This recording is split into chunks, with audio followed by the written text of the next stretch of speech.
scary. Have him.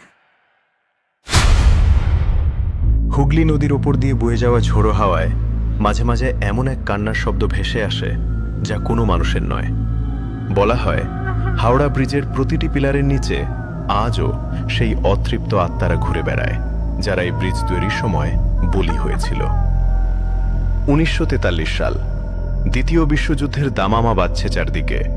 সদ্য তৈরি হওয়া হাওড়া ব্রিজ তখন কলকাতার অহংকার, কিন্তু সেই উত্তাল সময়েই লোকমুখে এক অদ্ভুত ভয়ের কথা ছড়িয়ে পড়ল। শোনা যেত মাঝরাতে ব্রিজের ওপর দিয়ে একা হাঁটলে পেছনে কারোর পায়ের শব্দ পাওয়া যায়, অথচ ঘুরে তাকালে কেউ নেই। গল্পটা অবিনাশ বাবুকে নিয়ে।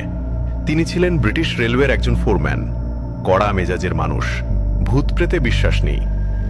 এক অমাবস্যার রাতে জরুরি কাজ সেরে হাওড়া স্টেশন থেকে হেঁটে কলকাতার দিকে আসছিলেন তিনি। রাত তখন প্রায় 1:30, আকাশ মেঘলা, ব্রিজের ওপর টিমটিমে আলোয় চারদিক কেমন রহস্যময় লাগছে।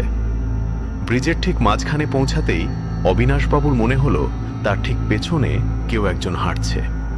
খট খট, বুটের শব্দ নয়, যেন খালি পায়ের ভিজে থপথপে শব্দ। তিনি থমকে দাঁড়ালেন। শব্দটাও থেমে গেল, কিন্তু তিনি যা দেখলেন তাতে তার গায়ের রক্ত হিম হয়ে গেল। ব্রিজের রেলিংয়ের ওপর বসে আছে এক অসামান্য সুন্দরী নারী।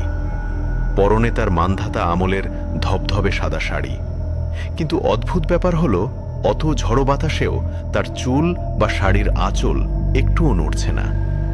মেয়েটি অবিনাশের দিকে তাকিয়ে এক মায়াবী হাসল।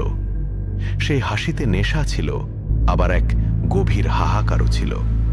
সে ফিসফিস করে বলল, আমাকে একটু বাড়ি পৌঁছে দেবেন? অনেকদিন ওপারে যাওয়া হয় না।